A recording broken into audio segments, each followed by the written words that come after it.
Right, so we have got a bit of a radiator leak. It's really slow though. It's like a couple of drops a day, and it's visible on the bottom of the radiator. So we're going to try Radweld.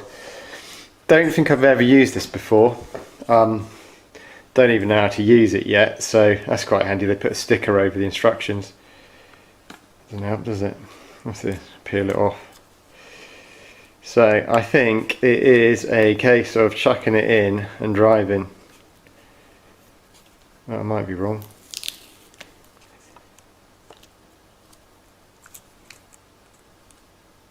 I think I've failed on the first task. There we go. Lovely instructions, so small you need a microscope to read them. Alright, see if we can read them now. I can, I'm not sure if you can. Where's the English? No, we're going to have to read that. That is the English.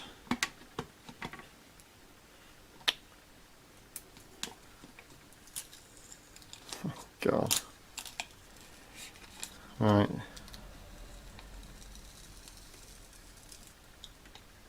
Right, it says best results on older cars, clean the system with Holts speed flush to remove limescale and sludge. Not much sludge in this radiator, and we've got soft water around here. With the engine off and cool, oh yeah, don't try and stick this in when it's hot, you'll get hot water all over you.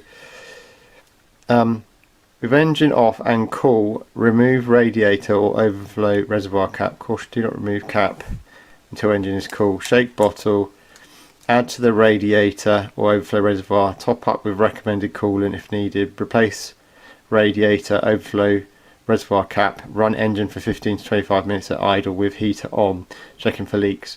With engine off and cool, verify system is full and top up if needed. So we can do all that here.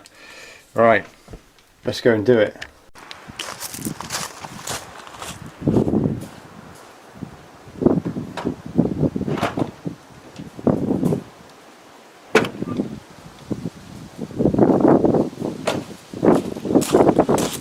This engine is cold.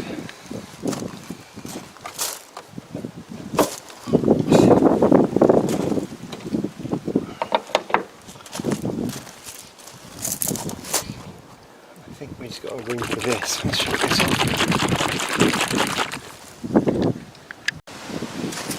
Here.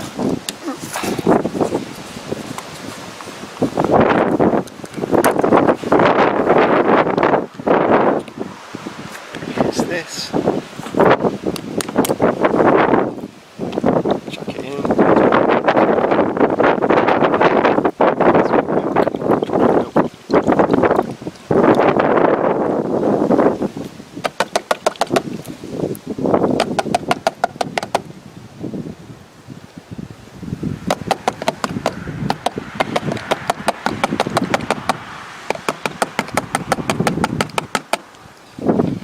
Oh, that's pretty disgusting and pretty gungy. If you're shaking yours up, give it a really good shake, because this was like globular at the bottom. Right, I think what we're going to do is we're going to top that up like it says with some coolant. Put that there.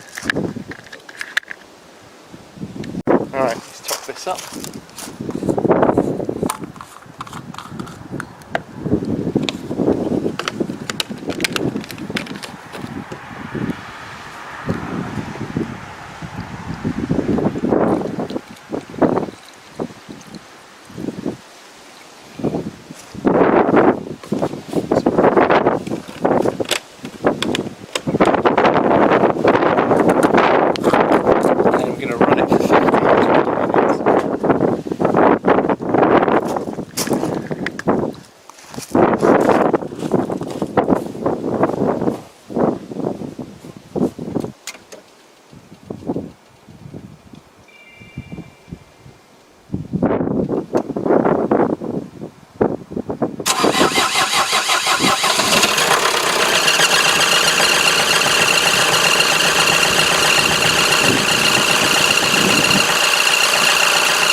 Right, so the other thing we need to do is put the heating controls on, don't we?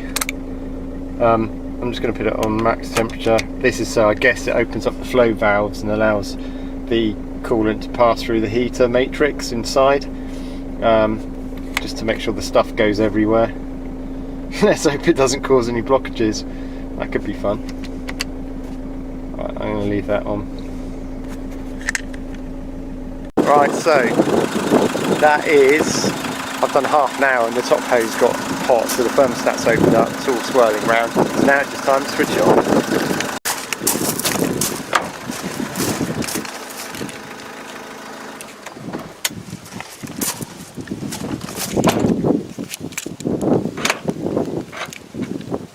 Right, let's check this out and see what this has done.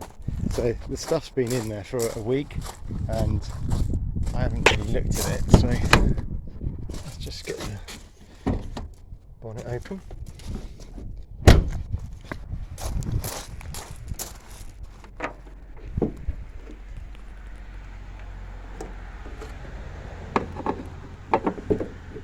Right, let's have a look. So there we go, no more leaks. That has actually worked. It has been driven a little bit, but not every day, so I guess the real test is to do some driving and get some pressure in the radiator and then see what happens. But yeah, looks good. The murkiness has gone, so it's, I guess, all mixed in. Just need to keep it going ready until the summer and then I'll do the radiator. Don't fancy doing that during the winter. So yeah, top tip, that Radweld, Holts Radweld. Thanks for watching. Don't forget to rate, subscribe, and I'll see you on another video.